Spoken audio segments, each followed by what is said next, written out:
Hey everyone, I hope you are okay. It is Sunday, 13th of June 2021, the day after Record Store Day. And today is number 108 of my infinite series of me talking about things. Today I'm going to take perhaps a slightly different approach to some of the things that I've talked about before. Today I am not going to be talking about music or films or anything like that. Today instead I'm going to be ranking antidepressants. Now that sounds weird. And you're probably going, whoa, I wasn't expecting you to do this. But I just thought I'd shake it up a little. And the second one is I was inspired by, I was on the John Grant Facebook group Zoom call with him last week. And one of the questions that he was asked was, does therapy or medication affect creativity? And I thought, that's a brilliant question. I'm really interested in that. I have no memory of what John said. By the way. But I thought that I'd answer that question and then talk about my experiences with various antidepressants and things like that. I should point out this is in no way medical advice. The only doctorate I have got is in sad 80s indie, by the way. So please don't listen to me for medical advice around that. The second thing is that in terms of my history, I've had probably 5 major depressive episodes throughout the course of my life. I've had what I regard to be 2 nervous breakdowns, both of which were a number of years ago.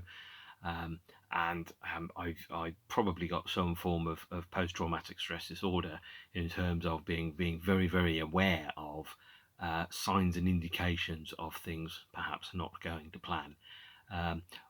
I firmly believe that the optimist believes we live in the best of all possible worlds, and the pessimist believes that it's true. And then I'm frequently on the lookout for warning signs and indicators that things aren't going particularly well. One of the reasons behind that is in the UK at the moment it is illegal for a employer to tell you that they think that you're not a good fit for a job and you should be looking for other jobs. Generally, in employment circumstances, if an employer starts to treat you a certain way, you may want to look at those circumstances and have to draw through a process of inference that they're trying to sour the milk and make you want to change your job. And I've been in a couple of circumstances where that has been the case, where my working environments have not been particularly happy. Again, that hasn't been the case for a very long period of time. But what that does do is it makes me very, very aware of the kind of subtle signals and coding that people might bring, which means I have to be, as a result of some of my less than amazing experiences in and out of employment, become, I think, probably set to paranoid is probably my default setting. If I was a video game, I'd be set to hard. I wish it wasn't, but it is. The other thing is, there's a stigma around mental health, and also that in some respects, people think that if you're on antidepressants or something, that you're psychotic or a danger or a risk or anything, and that's bullshit. Primarily, I have learned over the years, whether I like it or not, to be very good at being effectively a secret agent, and by that what I mean is being able to have an impassive poker face in certain situations. Because if people think that you're on antidepressants for some reason, sometimes employers can think, right, well, we just have to get rid of this person, even though, by the way, 2.5% of America is currently on mirtazapine alone, which is one particularly popular antidepressant. I think there's something like 40% of prescriptions in the US of antidepressants, and the use of antidepressants has risen by about 38% in the past 15 months since the start of the COVID crisis. So what I've become used to is kind of softening the edges around who I am, and part of that is so that I'm not detected. Some people think that I'm autistic, and I have no diagnosis around that. Certainly, when I was younger, people that were autistic, the definition of somebody that was autistic was Dustin Hoffman in Rain Man. and people thought that, you know, if you were, then firstly that meant that you were incapable of having any kind of meaningful human relationships, and the second one is that you'd be able to reel off loads of numbers of train rolling stock by category. That's bullshit. We all know that actually people that are autistic are very good at memorizing catalogue numbers for New Order albums. Now the other kind of thing around that is that I've been through some talking therapies in the course of my life, and one thing I've learned through those is that I myself, as an individual, as a human being, am not prone to depression. My responses to very traumatic circumstantial events were, in the words of a professional, entirely appropriate response to traumatic events, and therefore the depressions that I had were circumstantial depression that was related to negative events that were happening in my life. And so the first time I probably was really depressed was probably late 1995, after my mum died when I was 22. I wasn't, I think, anywhere near mature enough to deal with that. My method of coping through that particular event was with one of our most popular depressants, but also antidepressants, alcohol. Here's a can of Strongbow rose cider, empty, one careful male owner, and I drank because in my mind, I had a connection between alcohol and pleasure, and I had fantastic times when I was drunk. I was also at the age where I could probably get drunk and I could get up the next day and go and do a full day's work and not even feel it. Obviously, over time, that becomes harder. And it's still seen as, you know, a social thing as opposed to anything else. And you have to know, you know, everyone's got their own line, and it's only when you go over the line, I suppose, sometimes you realise that you've drunk too much. I have next to no alcohol intake these days, but certainly when I was younger, I did spend a lot of time in pubs, and it was fun and it was exciting. It was all the things that go with that. But it wasn't necessarily the right thing for me to do, and it wasn't sustainable for the rest of my life. But one of the other forms of antidepressants, by the way, is perhaps less immediately obvious, and this will sound really obvious. It's comedy, and I always found that, you know, life as a thing was generally absurd. It was laughable, you know, the social constructs that we had to live in, the concepts of things like first past the post democracy or war, or, you know, the invention of dentists. They're all strange and unusual comedy things. And so I really took to comedy. This is a collection of Stuart Lee DVDs because I think he's the best comedian on the planet. I know not everyone thinks that. Some people think that Mrs. Brown's Boys is funny. I mean, to each their own. It's a big world and I wouldn't want to walk it. But no, I think, you know, comedy was a great thing. Now, the other thing, and this has been a lifelong antidepressant for me, this record in particular, but also the format in general, music. Here is what's regarded by some people as the most depressing album ever made, which is Disintegration by The Cure. It absolutely isn't, because the most depressing album ever made is very probably anything by Ed Sheeran, because if you listen to it, you're like, my God, that's awful. I'm so depressed. You know, that all the world's resources, energies, and creativity went into something like, you know, X, or you know, maybe some of the particularly anodyne, soulless, vacuous pop of things like Simply Red. You know, I find even the very existence of Celine Dion quite depressing, actually. Sorry to be a music snob. I'm sure you've worked that out already. There is a frankly bizarre section on the Titanic Blu-ray and DVD, the fourth commentary, the technical commentary by the filmmakers, where they spend most of the end credits defending Celine Dion, which I thought was, I was baffled when I heard that. I'm like, my God, I genuinely can't believe that I'm listening to, you know, technicians and historians talking about Celine Dion in a positive light and saying anybody that doesn't like her is a snob. Sorry, I find her music really depressing. I find The Cure's Disintegration incredibly uplifting, because when I listen to it, I kind of think, first, God, no one could be as depressed as that album, but secondly, that there's a comfort in that. And music has been obviously a source of great joy and happiness to me over the years. It soundtracks my highest highs.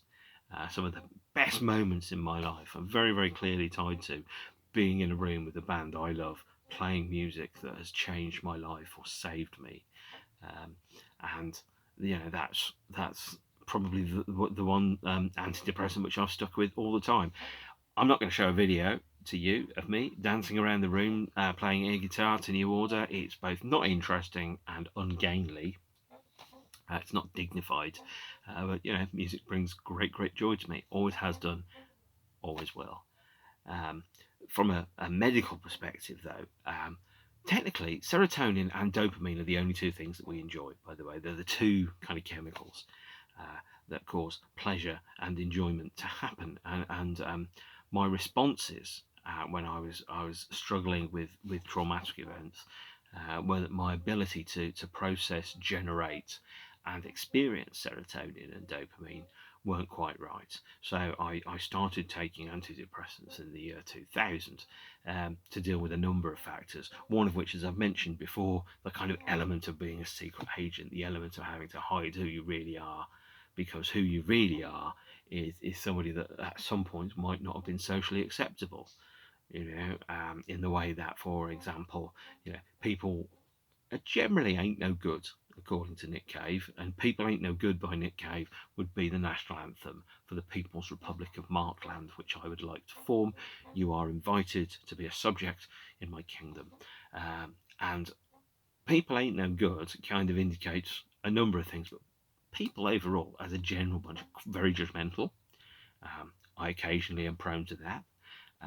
They're quite ist in so much as people can be quite racist, they can be quite sexist, they can be quite homophobic, they can be biphobic, they can be scared of intelligence, scared of people that don't look like a white dude with a Ford Mondeo, 2.4 children and a dog. And this is, of course, no criticism to people with 2.4 children and a dog. It's just some people find people that aren't like that really kind of scary and weird and different, and they want everybody to be just like them. And for me, antidepressants were kind of like, nobody judges you if you wear glasses. Yeah, they might call you names. They certainly called me names because, wearing glasses meant that I was like clever and stuff, and that was terrible. Having a brain that worked, my brain sometimes did a bit too much thinking, probably. But I thought my way out of certain situations. I learnt humour very, very quickly as a way of deflecting people that were angry. If someone tries to bully you at school, but you're able to make a joke and they laugh about it, they then suddenly, you realise that humour is a defence mechanism. It's a deflection mechanism, it's a defence mechanism. But also you realise that if you can make other people laugh, they tend to forget why they're angry. And so that's why comedy is really important. And the other thing around that is, in terms of how a brain processes information, my eyes don't process the visual information correctly. I take these off, I can't see anything. I can see maybe 6 inches in front of me. And so what I need to do is I need to adapt the information that comes into my eyes so that my brain processes the information correctly so I can see what's really happening, as opposed to what my brain thinks is happening. It's the same thing with antidepressants, is that your soul is receiving this information and it is processing it incorrectly because the imbalance in the way in which chemicals and the way in which those circumstances, those chemicals, the wiring that you've got inside your brain doesn't quite work the way that it should do. And antidepressants are kind of like, for example, just realizing that you need to have a slightly different level of a certain type of chemical in your head to make things a little bit more like normal, a little bit less intolerable. They're kind of like glasses for your brain, really. And nobody judges you if you wear glasses these days. So to me, antidepressants were a way of modifying how the information got into my brain. So the 5 kind of major events that I had, the first one was in 2000. I've kind of alluded to it previously. I had a really traumatic breakup. I was treated, I think, very, very unfairly by somebody. And I was putting all the inputs in to my life, but the outputs weren't coming out the same. So, for example, if if you put mincemeat and tomato sauce and pasta and cheese and spices and things that if you're lucky, you'll end up with spaghetti bolognese or lasagna or something. And lasagna is, of course, god tier level foods. Maybe not quite as high as chocolate, but lasagna is pretty damn great. And it's one of my favourite foods. But in my life, I was putting the ingredients together, I was putting the actions together, and I wasn't getting the results. And so therefore, you lose a sense of narrative in your life, and life started to lose a little bit of sense. You kind of go, well, how, if I do this and I do that, okay, so I go to a pub, I meet other humans, I flirt with them, sometimes I kiss them, sometimes other things happen, and you kind of go, well, that should result in what I want to be, which is happy. And it just wasn't working. And maybe I was choosing poorly, as the Guardian said in Indiana Jones and the Last Crusade. But maybe also what I was finding is, the things that I used to make sense of the world just weren't making sense anymore. So I was still doing the inputs, the outputs were coming out, and it was all wonky. And I was just kind of thinking, well, is something wrong, with me? And I started to lose sense of a life that made sense. And I thought, is my life now going to be just stuff that happens? Is it just going to be, well, I do this and I do that and I do that, but actually, I might not meet somebody that I want to be in a good relationship with, or I might not be in a rewarding job, or my job might change, or, and in the end, in the year 2000 was the first time that I started taking antidepressants. I became part of the Prozac Nation, and I took what is, I think, called now fluoxetine. It was really, really difficult, and I was on a pretty hefty dose. Actually, I was on 60 milligrams. So in terms of ranking antidepressants, fluoxetine didn't work for me at all. But it caused insomnia, drowsiness, dryness of the mouth. I put on weight, and I couldn't lose the weight. And the highs were lower, the lows were higher. The pleasure centres weren't quite responding the same way, and I really struggled with that for a period of time. I should point out, by the way, that everyone's experience of various antidepressants is completely different. So if you're on antidepressants, your experience of antidepressants will be completely different from mine, in the same way that you might listen to Slayer and think, God, what's that racket? Or you might listen to Thelonious Monk and think, that's amazing. I would listen to Slayer and think, that's incredible. And I would listen to Miles Davis and go, I can't get on with that. I'm, as a person, me and football, I just don't get on with it at all. I don't understand it. It doesn't do anything for me. I know other people think it's incredible, and it's one of the best things in the world, and that's great. I'm just kind of jealous, really, because I kind of see the happiness and joy that brings to them, and to me it just goes, no, it just doesn't work. Maybe there's medication that can make people like football and Ed Sheeran. I don't know. I don't know. If there is, I'm not sure I'd take it. And so that was Prozac, which really didn't work for me. In 2003, I'd moved down to London. I'd come through a couple of crappy relationships, and I was, certainly one of those people was not a nice person, and the other one is a lovely person, but just not the right person for me. And what I was finding is, okay, well, look, I've done everything right. I'm in a relationship, I'm living with somebody. That person's really nice, they're really lovely, but I'm not happy. And I couldn't quite work that out. Of course, it's only with time and maturity that you kind of realise that actually the problem was not that person. It's the chemistry between the two people. It was good, but it wasn't quite mind blowing. It wasn't quite the way which I wanted it to be, and the chemistry just wasn't quite as brilliant. And that's not a reflection upon her. Lovely, lovely person, and I would recommend her to anybody. As just a fantastic human being. But me and her, the relationship wasn't quite the thing. And so 2003, I took my second set of antidepressants. I was on, I think it's called sertraline. I don't know what I can't remember what the prescription said now, because it was 18 years ago. And what I found is, and I was on 200 milligrams of that, so that's a pretty hefty dose. And that's an SSRI, which is a serotonin selective reuptake inhibitor. And I'm not a scientist, so if I get this completely wrong, please do not criticise me. But I understand that antidepressants come in 3 flavours, effectively SNRIs, SSRIs, and there's the third type, which I can never remember what they're called. TSNAs, maybe? I'm not sure. And an SSRI is a serotonin selective reuptake inhibitor, and an SNRI is a serotonin neo something uptake inhibitor. And what it means is effectively the way in which the chemicals get processed in your brain, and it just kind of corrects it so that the chemicals get processed in a healthier, more neurotypical manner. And sertraline, which I was on in 2003 and early 2004, was again not a great mix for me.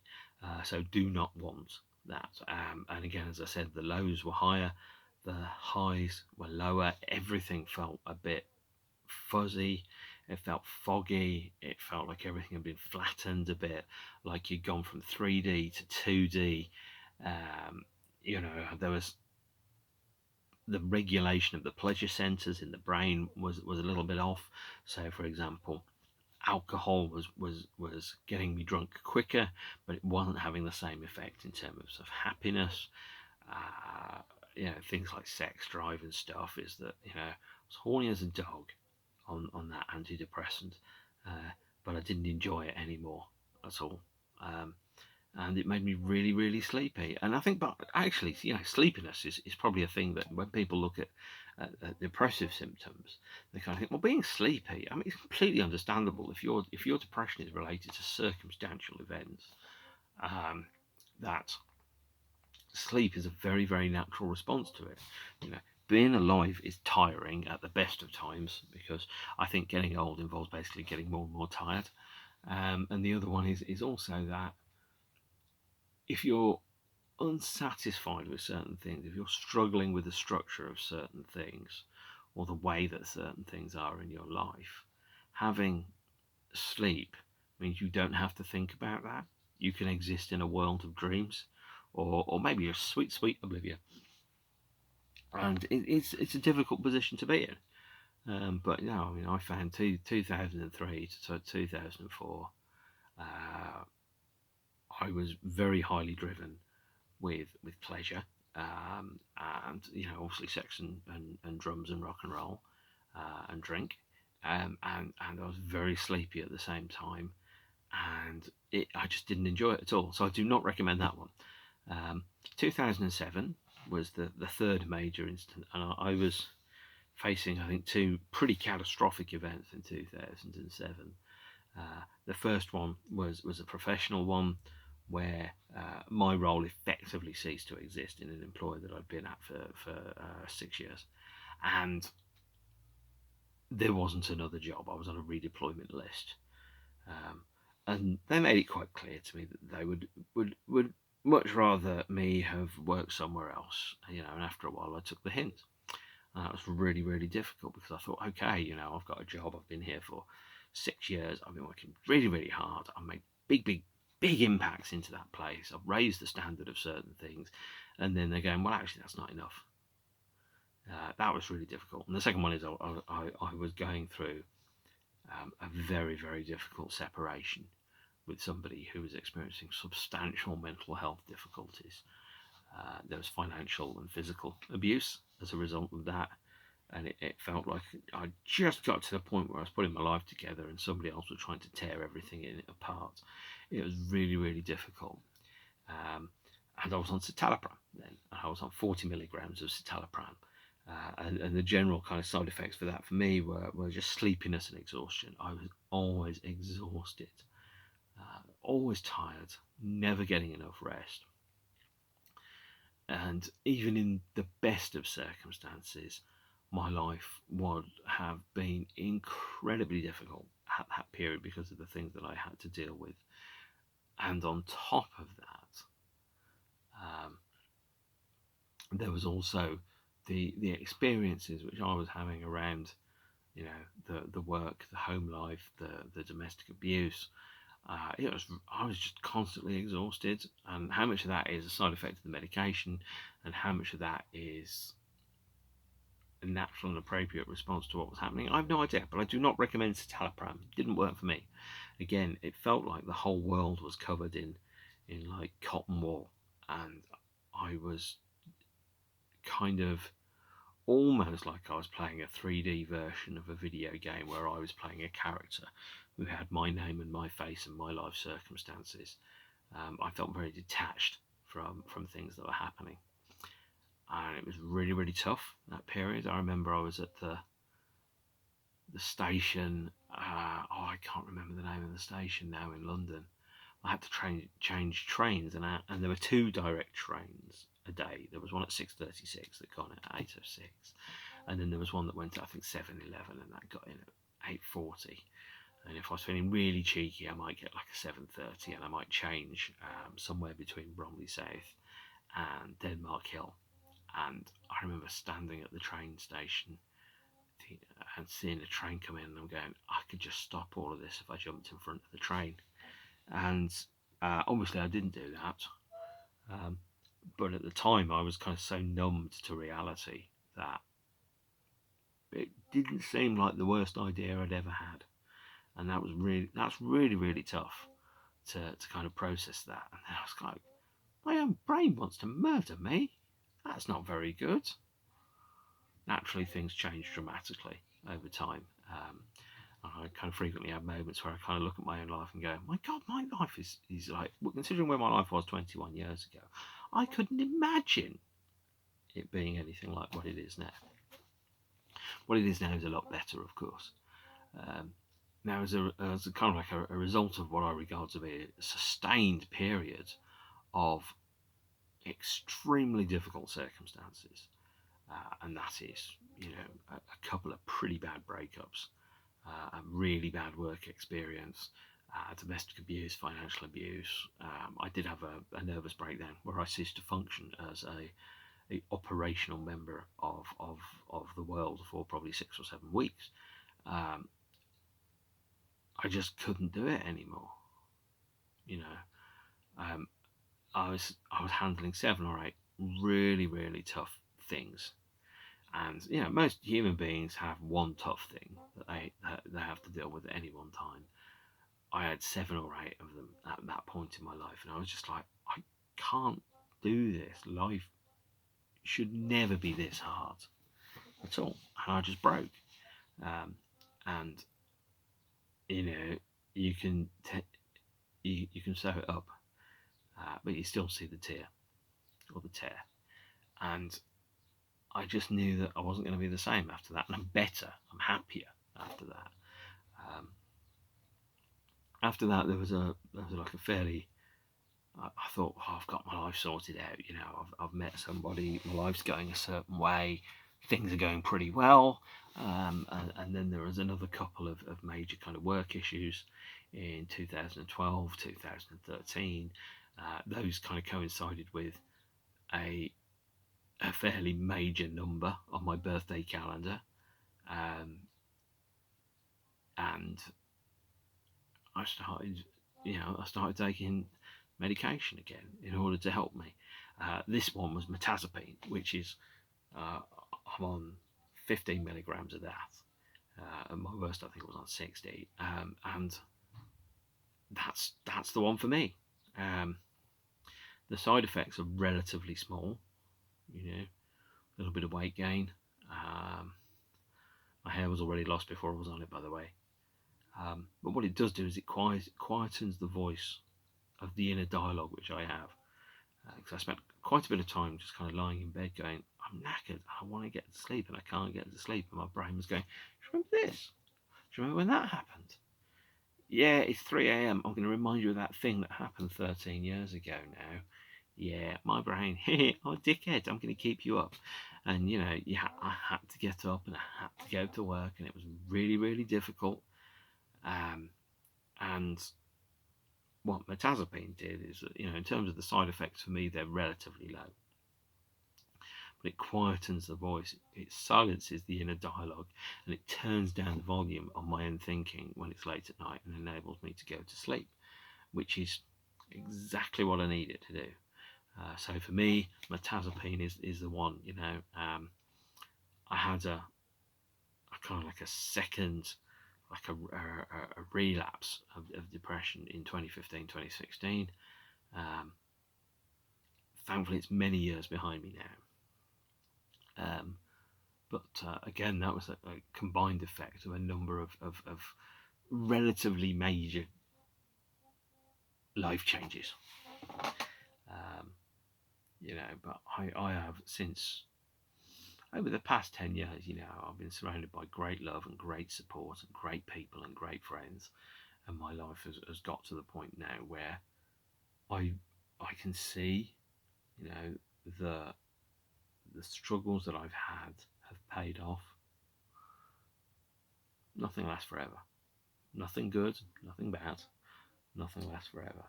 But I'm just really happy about where I am now and who I am and what I am. So that's my review. Hey, antidepressants ranked. So in case you're worrying, citalopram knackers you out. Sertraline, or however it's pronounced, awful. Everything felt foggy, constantly knackered, couldn't feel pleasure, couldn't feel pain. It was like living in the real world but wearing an astronaut suit and not being able to make your way or make sense of anything around you. Fluoxetine, obviously it was 20 years ago. Everything was foggy, and I just felt like I was carrying an incredibly heavy weight behind me. Mirtazapine is the one that works for me. I recommend it. It doesn't work for everyone. So there you are. Now, the question which was asked way back half an hour ago is, does therapy or medication affect creativity? Which I didn't answer, and I'm going to answer it now, because some of you may know, some of you may not know, I write a lot of creative things. And when I was at my most disturbed and my most worried and my most upset was probably when I wrote the most, actually, because I was trying to process the events that were happening, the weight that I was carrying, the impact of the things that were really hurting me. And so my creativity was not affected in the slightest by those things. My creativity was affected by the life circumstances that I've got. The more that I have to carry, the more weight there is, the more things I have to juggle. Sometimes the harder life gets, the more creative I am. And I don't buy into this tortured genius bullshit at all. It was a really tough time, and I thought it was appropriate for me to work through those issues with working with creativity. And so therapy didn't affect my creativity. It affected perhaps how I processed some of the ideas and some of the insights and some of the approaches that I brought to it, but it didn't affect whether I was creative or not. Medication didn't affect me creatively. What affected me creatively was difficult circumstances, because then the subject matter is more real and it's more immediate, and your brain thinks about, well, how do I solve this issue, this problem, whatever it is? How do I approach this issue? How do I deal with this thing that's happening, whatever this thing might be? How do I approach that? How do I deal with that? How do I make sense out of what is inherently a completely senseless reality, where stuff happens, and the reason that some major events happened are very simple, very straightforward, very random, very related to the sliding doors approach, which is, the wind blows one way and a door opens over there, it blows another way, door opens over there, and sometimes it's very, very random. Therapy or medication didn't affect my creativity. It affected, I think, perhaps the way that I thought about certain situations, but it never affected my ability to write. There's only so much that a brain can deal with and grapple with at any one time. There's only so many things that a human being can carry. And when my life was at its hardest, which was probably 2008, 2009. That was when I broke. No shame about that.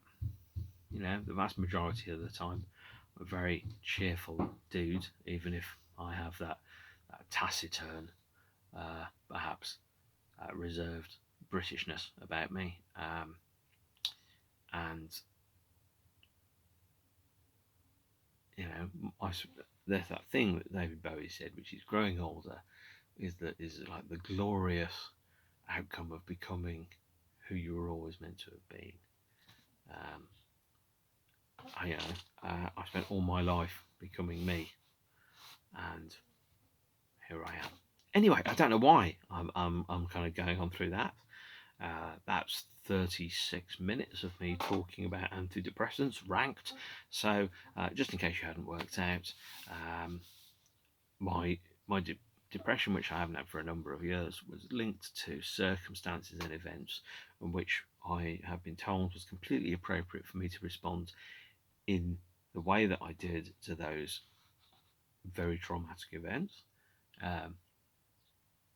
Obviously, the problems which I'm dealing with now in my life are very different to the problems I had 20 years ago. My life is completely unrecognisable compared to what it was like 20 years ago. It's much better now, and long may that continue. So I now have the glorious dignity of drinking the music, wishing you well, and seeing you all again soon. Thank you. Be lovely in the comments. If there's something which you think you'd be interested in hearing me talk about, stick it down there. And in the meantime, stay beautiful. There you are. Next time, normal service will be resumed. I'll probably be talking about a band that made records in the 80s. I wouldn't want to let you down now, would I? So, see you all again soon. Thank you, and see you soon. Bye.